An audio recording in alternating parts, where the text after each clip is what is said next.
சாந்தி. 18/2/2026. இனிமையான குழந்தைகளே, நீங்கள் பழைய உலகத்திலிருந்து இறந்து இப்பொழுது புதிய உலகத்திற்கு செல்வதற்காக இந்த பல்கலைக்கழகத்திற்கு வந்திருக்கிறீர்கள். இப்பொழுது உங்களது அன்பு ஒரு பகவானிடம் உள்ளது. கேள்வி: எந்த விதியின் மூலம் தந்தையின் நினைவு உங்களை செல்வந்தர்களாக ஆக்கிவிடுகிறது? பதில்: தந்தை பிந்துவாக உள்ளார். நீங்களும் பிந்துவாகிய தந்தையை நினைவு செய்தீர்கள் என்றால் செல்வந்தர்களாக ஆகிவிடுவீர்கள். எப்படி? ஒன்றோடு புள்ளி வைத்தால் 10, இன்னொரு புள்ளி வைத்தால் 100, பிறகு 1000 ஆகிவிடும். அதுபோல பாபாவின் நினைவின் மூலம் புள்ளி வைக்கப்பட்டு கொண்டே போகிறது. நீங்கள் செல்வந்தராக ஆகிக் கொண்டே போகிறீர்கள். நினைவில்தான் உண்மையான வருமானம் உள்ளது. பாடல்: கூட்டத்தில் ஒரு ஜோதி எழுந்தது. ஓம் சாந்தி. இந்த பாடலின் பொருள் எவ்வளவு வித்தியாசமாக உள்ளது! யாருக்காக அன்பு உருவாகியுள்ளது? யாரிடம் அன்பு ஏற்பட்டுள்ளது? பகவானிடம். ஏனென்றால் இந்த உலகத்திலிருந்து இறந்தவராகி அவரிடம் செல்ல வேண்டும். இதுபோல எப்போதாவது யாரிடமாவது அன்பு ஏற்படுகிறதா என்ன? ஒருவருக்கு நாம் இறந்து விடுவோம் என்ற சிந்தனை வரும்பொழுது யாராவது யார் மீதாவது அன்பு வைப்பார்களா? பாடலின் பொருள் எவ்வளவு அற்புதமாக உள்ளது! ஜோதியின் மீது விட்டில் பூச்சிகள் அன்பு வைத்து சுற்றி வந்து மடிந்து போகின்றன. நீங்களும் கூட பாபாவின் அன்பில் இந்த ஷரீரத்தை விட்டுவிட வேண்டும். இந்த பாடல் ஒருவருக்காக மட்டும்தான். அந்த தந்தை எப்பொழுது வருகிறாரோ அப்பொழுது யார் அவரிடம் அன்பு வைக்கின்றனரோ அவர்கள் இந்த உலகத்தில் இறந்து விட வேண்டி உள்ளது. பகவானிடம் அன்பு வைக்கின்றனர் என்றால் இறந்து எங்கே செல்வார்கள்? நிச்சயமாக பகவானிடம்தான் செல்வார்கள். மனிதர்கள் இறைவனிடம் செல்வதற்காக தான் தான புண்ணியம், தீர்த்த யாத்திரை முதலியன செய்கிறார்கள். ஷரீரத்தை விடும் பொழுது கூட பகவானை நினைவு செய்யுங்கள் என்று மனிதர்களுக்கு சொல்கிறார்கள். பகவான் எவ்வளவு புகழ் பெற்றவர்! அவர் வருகிறார் என்றால் முழு உலகத்தையும் அழித்து விடுகிறார். நீங்கள் அறிவீர்கள், நாம் இந்த பழைய உலகத்தில் இருந்து இறந்தவராகி புதிய உலகத்திற்கு செல்வதற்காக இந்த பல்கலைக்கழகத்திற்கு வருகிறோம். பழைய உலகம் அசுத்தமானது, நரகம் என சொல்லப்படுகிறது. தந்தை புதிய உலகத்திற்கு செல்வதற்கான வழியை சொல்கிறார். என்னை மட்டும் நினைவு செய்யுங்கள். நான் சொர்க்கத்தை படைக்கின்ற தந்தை. அந்த தந்தையிடமிருந்து உங்களுக்கு செல்வம் கிடைக்கிறது, சொத்து கிடைக்கிறது, வீடு முதலியவை கிடைக்கும். பெண் குழந்தைகளுக்கோ ஆஸ்தி கிடைப்பது இல்லை. அவர்களை வேறு வீட்டுக்கு அனுப்பிவிடுகிறார்கள். அதாவது அவர்கள் வாரிசு கிடையாது. இந்த பகவானோ அனைத்து ஆத்மாக்களின் தந்தை ஆவார். இவரிடம் அனைவரும் வந்தாக வேண்டும். ஏதோ ஒரு சமயம் தந்தை நிச்சயமாக வருகிறார், அனைவரையும் வீட்டிற்கு அழைத்து செல்வதற்காக. ஏனென்றால் புதிய உலகத்தில் மிக குறைவான மனிதர்களே இருப்பார்கள். பழைய உலகத்திலோ ஏராளமானவர்கள் உள்ளனர். புதிய உலகத்தில் மனிதர்களும் கொஞ்சம் பேர்தான், சுகமும் அதிகமாக இருக்கும். பழைய உலகத்தில் ஏராளமான மனிதர்கள் என்றால் துக்கமும் அதிகம். அதனால் அழைக்கிறார்கள். காந்தியடிகளும் ஹே பதீத பாவனா வாருங்கள் என்று அழைத்தார். அவரை பற்றி தெரிந்து கொள்ளவில்லை, அவ்வளவுதான். புரிந்து கொள்ளவும் செய்கிறார்கள். பதீத பாவனா பரமபிதா பரமாத்மா. அவர்தான் உலகை துக்கத்திலிருந்து விடுவிக்க கூடியவர். ராமர் மற்றும் சீதையை முழு உலகமும் ஏற்றுக்கொள்ளாது. முழு உலகமும் பரமபிதா பரமாத்மாவை விடுவிக்க கூடியவர், வழிகாட்டி என்று ஏற்றுக்கொள்கிறது. துக்கத்திலிருந்து விடுவிக்கிறார். நல்லது. துக்கத்தை கொடுப்பது யார்? தந்தை துக்கத்தை கொடுக்க முடியாது. ஏனென்றால் அவரோ பதீத பாவனர், தூய்மையான உலகமாகிய சுகதாமத்திற்கு அழைத்து செல்பவர். நீங்கள் அந்த ஆன்மீக தந்தையின் ஆன்மீக குழந்தைகள். குழந்தைகள்.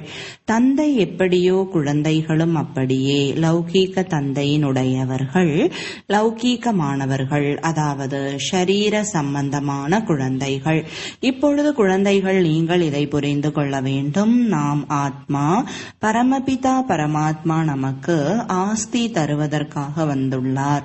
நாம் அவருடைய குழந்தைகளாக ஆவோம் என்றால் சொர்க்கத்தின் ஆஸ்தி அவசியம் கிடைக்கும்.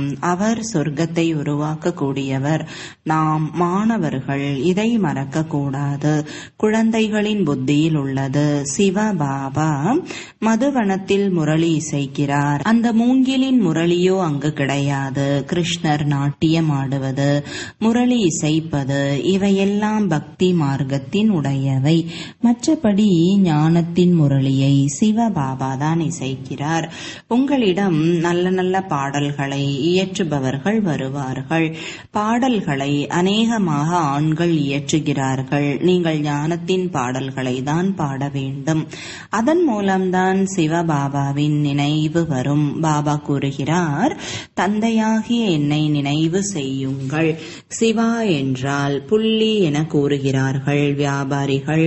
புள்ளி வைப்பார்கள் என்றால் சிவா என்று கூறுவார்கள். ஒன்றிற்கு முன்னால் புள்ளி வைத்தால் 10 ஆகிவிடும். இன்னும் ஒரு புள்ளி வைத்தால் 100 ஆகிவிடும். அதன் பிறகு ஒரு புள்ளி வைத்தால் 1000 ஆகிவிடும். ஆக நீங்களும் கூட அந்த சிவனை நினைவு செய்ய வேண்டும். எந்த அளவிற்கு சிவனை நினைவு செய்து கொண்டே இருக்கிறீர்களோ புள்ளியோடு புள்ளி சேர்ந்து கொண்டே போகும். நீங்கள் அரை கல்பத்திற்கு செல்வந்தராக ஆகிவிடுவீர்கள். அங்கே ஏழைகள் இருப்பதே இல்லை. அனைவரும் சுகமாக இருப்பார்கள். துக்கத்தின் பெயரே இருக்காது. பாபாவின் நினைவினால் பாவ கர்மங்கள் அழிந்துவிடும். நீங்கள் பெரும் செல்வந்தராக ஆகிவிடுவீர்கள். இது உண்மையான தந்தையின் மூலம் உண்மையான வருமானம் என சொல்லப்படும். இதுதான் கூட வரும். மனிதர்கள் அனைவரும் வெறும் கையோடு செல்கிறார்கள். நீங்கள் நிரம்பிய கையோடு செல்ல வேண்டும். பாபாவை நினைவு செய்ய வேண்டும். பாபா புரிய வைத்துள்ளார், தூய்மை இருக்கும் என்றால் அமைதியும் செல்வ செழிப்பும் கிடைக்கும். நீங்கள் முதலில் தூய்மையாக இருந்தீர்கள், பிறகு தூய்மையற்றவர்களாக ஆகியிருக்கிறீர்கள். துறவிகளை கூட பாதி தூய்மையானவர்கள் என சொல்வார்கள். உங்களுடையது முழு துறவரம். அவர்கள் எவ்வளவு சுகம் பெறுகிறார்கள் என்பதை நீங்கள் அறிவீர்கள். கொஞ்சம் சுகம், பிறகு துக்கம். முன்பு அவர்கள் சர்வ வியாபி என சொன்னது இல்லை. சர்வ வியாபி என சொன்னதால் கீழே இறங்கி வந்துள்ளனர். உலகத்தில் அநேக விதமான திருவிழாக்கள் நடைபெறுகின்றன. ஏனென்றால் வருமானம் கிடைக்கிறது அல்லவா? இதுவும் அவர்களுக்கு ஒரு தொழிலாக உள்ளது. தொழில்கள் அனைத்திலும் தூசி உள்ளது என்கிறார்கள். இந்த தொழிலே நரனிலிருந்து நாராயணன் ஆவதற்கானது. இந்த தொழிலை யாரேனும் ஒரு சிலர்தான் செய்கிறார்கள். தந்தையினுடையவர்களாக ஆகிவிட்டு தேகத்துடன் கூட அனைத்தையும் தந்தையிடம் கொடுத்துவிட வேண்டும். ஏனென்றால் புது ஷரீரம் வேண்டும் என நீங்கள் விரும்புகிறீர்கள். பாபா கூறுகிறார், நீங்கள் கிருஷ்ணபுரிக்கு செல்ல முடியும். ஆனால் ஆத்மா தமோ பிரதானத்திலிருந்து சதோ பிரதானமாக ஆன பிறகுதான் செல்ல முடியும். கிருஷ்ணபுரையில் இது போல சொல்ல மாட்டார்கள், எங்களை தூய்மையாக்குங்கள் என்று. இங்கு மனிதர்கள் அனைவருமே அழைக்கிறார்கள், ஓ விடுவிப்பவரே வாருங்கள், இந்த பாவ ஆத்மாக்களின் உலகத்தில் இருந்து எங்களை விடுவியுங்கள்.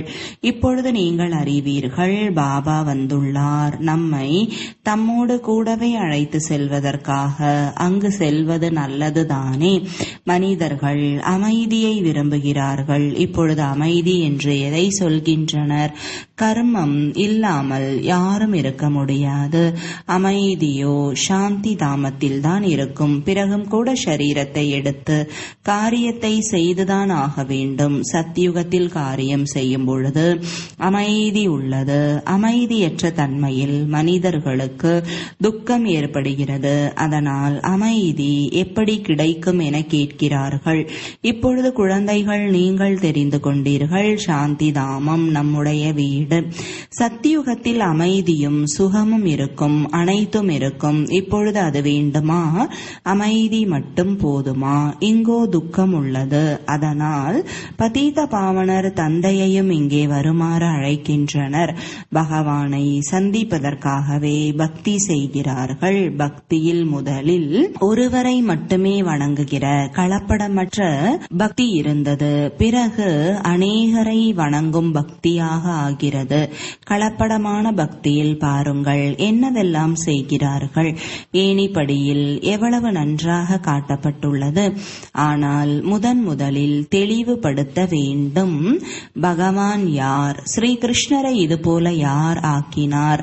முந்தைய ஜென்மத்தில் யாராக இருந்தார்? இதை புரிய வைப்பதற்கு மிகுந்த யுக்தி வேண்டும். யார் நல்ல சேவை செய்கிறார்களோ அவர்களின் மனம் கூட ஏற்றுக்கொள்கிறது. பல்கலைக்கழகத்தில் யார் நல்லபடியாக படிக்கிறார்களோ அவர்கள் நிச்சயமாக வேகமாக முன்னேறி செல்வார்கள். வரிசைப்படியாக இருக்கிறார்கள். சிலர் மந்தபுத்தி உள்ளவர்களாக இருக்கிறார்கள். சிவபாபாவிற்கு ஆத்மா சொல்கிறது, எனது புத்தியின் பூட்டை திறந்து விடுங்கள். பாபா கூறுகிறார், புத்தியின் பூட்டை திறப்பதற்காக தான் நான் வந்துள்ளேன். ஆனால் உங்களுடைய கர்மம் அதுபோல உள்ளது, பூட்டு திறப்பதே இல்லை. பிறகு பாபா என்ன செய்வார்? அதிகமான பாவங்கள் செய்துள்ளனர். இப்பொழுது பாபா அவர்களை என்ன செய்வார்? நாங்கள் எப்படி படிக்கிறோம் என்று ஆசிரியரிடம் மாணவர்கள் கேட்டால் அவர் என்ன சொல்வார்? ஆசிரியர் ஒன்றும் இரக்கமெல்லாம் காண்பிக்க மாட்டார். ஒருவேளை அவர்களுக்காக கூடுதலாக நேரம் ஒதுக்குவார்கள், அவ்வளவுதான். அதில் உங்களுக்கு தடை இல்லை. கண்காட்சி திறந்துள்ளது. அமர்ந்து பயிற்சி செய்யுங்கள். பக்தி மார்க்கத்திலோ யாரோ சொல்வார்கள் மாலையை சுற்றுங்கள். சிலர் சொல்வார்கள் மந்திரத்தை நினைவு செய்யுங்கள். இங்கோ தந்தை தன்னுடைய அறிமுகத்தை கொடுக்கிறார். தந்தையை நினைவு செய்ய வேண்டும். இதன் மூலம் ஆஸ்தி கிடைத்து விடுகிறது. ஆகவே நல்லபடியாக பாபாவிடமிருந்து முழு ஆஸ்தி பெற வேண்டும். இதிலும் பாபா கூறுகிறார், ஒரு பொழுதும் விகாரத்தில் செல்லக்கூடாது. சிறிதளவு விகாரத்தின் ருசி வந்துவிட்டாலும் பிறகு அது அதிகரித்து விடும். சிகரெட் முதலியவற்றை ஒருமுறை ருசி பார்த்து விட்டால் அந்த பழக்கம் உடனே தொற்றிவிடும். பிறகு அந்த வழக்கத்தை விடுவது கடினமாகிவிடும். சாக்கு போக்கு எவ்வளவு சொல்கின்றனர். எதுவும் பழக்கமாகிவிடக் கூடாது. அசுத்தமான பழக்கங்களை விட்டுவிட வேண்டும். உயிருடன் இருக்கும் போதே ஷரீர உணர்வை விட்டு என்னை நினைவு செய்யுங்கள். தேவதைகளுக்கு எப்பொழுதும் தூய்மையான பிரசாதம் வைக்கப்படுகிறது. ஆகவே நீங்கள் தூய்மையான உணவை சாப்பிடுங்கள். தற்சமயம் உண்மையான நெய் கிடைப்பது இல்லை. எண்ணெயை சாப்பிடுகிறார்கள். அங்கே எண்ணெய் போன்றவை இருக்காது. இங்கோ பால் பண்ணையில் பாருங்கள், தூய்மையான நெய்யும் வைக்கப்பட்டுள்ளது, பொய்யான நெய்யும் வைக்கப்பட்டுள்ளது. இரண்டிலும் தூய்மையான நெய் என்று எழுதப்பட்டுள்ளது. விலையில் வித்தியாசம் உள்ளது. இப்பொழுது நீங்கள் மலர்களைப் போல மலர்ந்து மகிழ்ச்சியாக இருக்க வேண்டும். சொர்க்கத்திலோ இயற்கையான அழகு இருக்கும். அங்கே இயற்கை கூட சதோ பிரதானமாக ஆகிவிடும். லக்ஷ்மி நாராயணர் போன்ற இயற்கையான அழகை இங்கே யாராலும் உருவாக்க முடியாது. அவர்களை இந்த கண்களால் யாரும் பார்க்க இயலாது. காட்சி கிடைக்கிறது, ஆனால் காட்சி கிடைப்பதால் யாரும் அப்படியே சித்திரத்தை உருவாக்கிவிட முடியாது. யாராவது ஓவிய கலைஞருக்கு காட்சி கிடைத்து அந்த நேரமே அமர்ந்து உருவாக்க வேண்டும். ஆனால் மிக கடினம். ஆக குழந்தைகளாகிய உங்களுக்கு மிகவும் பெருமிதம் இருக்க வேண்டும். இப்பொழுது நம்மை அழைத்து செல்வதற்காக தந்தை வந்துள்ளார். பாபாவிடமிருந்து நமக்கு சொர்க்கத்தின் ஆஸ்தி கிடைத்திருக்கிறது. இப்பொழுது நம்முடைய 84 பிறவிகள் முடிந்தது. இவ்வாறு சிந்தனைகள் புத்தியில் இருப்பதால் மகிழ்ச்சி இருக்கும். ஒரு பொழுதும் விகாரத்தின் சிந்தனை வரக்கூடாது. தந்தை கூறுகிறார், காமம் மிக பெரிய எதிரி. திரௌபதியும் கூட இதனால் தான் அழைத்தார் அல்லவா. அவருக்கு ஒன்றும் 5 கணவர்கள் கிடையாது. அவரோ இந்த துச்சாதனன் என்னை மானபங்கம் செய்கிறான், இதிலிருந்து என்னை காப்பாற்றுங்கள் என்று சொல்லி அழைத்தார். பிறகு 5 கணவர் என்பது எப்படி இருக்க முடியும்? இப்படிப்பட்ட விஷயம் இருக்கவே முடியாது. அடிக்கடி குழந்தைகள் உங்களுக்கு புது புது கருத்துகள் கிடைத்து கொண்டே இருக்கின்றன என்றால் மாற்றம் செய்ய வேண்டும். ஏதாவது மாற்றம் செய்து வார்த்தையை போட வேண்டும். நீங்கள் எழுதுகிறீர்கள், கொஞ்ச காலத்திற்குள் நாங்கள் இந்த பாரதத்தை தேவதைகள் வாழும் உலகமாக ஆக்குவோம். நீங்கள் சவால் விடுகிறீர்கள். குழந்தைகளிடம் பாபா கூறுகிறார், மகன் தந்தையை காட்டுவான், தந்தை மகனை காட்டுவர். எந்த தந்தை? சிவன் மற்றும் சாலிகிராமம். இந்த பாடல் இவர்களை பற்றியதாகும். சிவபாபா என்ன சொல்லி புரிய வைக்கிறாரோ அதனை பின்பற்றுங்கள். தந்தையை பின்பற்றுங்கள் என்ற பாடலும் அவரை பற்றியது. ஆனால் தந்தையை பின்பற்றுவதாலோ நீங்கள் தூய்மை இழந்தவராகிவிடுகிறீர்கள். இவரோ தூய்மையாக்குவதற்காக பின்பற்ற செய்விக்கிறார். வித்தியாசம் உள்ளதுதானே. பாபா கூறுகிறார், இனிமையான குழந்தைகளே, பின்பற்றி தூய்மையாக ஆகுங்கள். பின்பற்றுவதால் தான் சொர்க்கத்தின் எஜமானராகின்றீர்கள். லௌகீக தந்தையை பின்பற்றுவதன் மூலம் 63 பிறவிகளாக நீங்கள் ஏணிப்படியில் கீழே இறங்கியே வந்திருக்கிறீர்கள். இப்பொழுது பாபாவை பின்பற்றி மேலே உயர வேண்டும். பாபாவுடன் கூடவே செல்ல வேண்டும். பாபா கூறுகிறார், இந்த ஒவ்வொரு ரத்தினமும் லட்சக்கணக்கான ரூபாய்கள் பெறும்.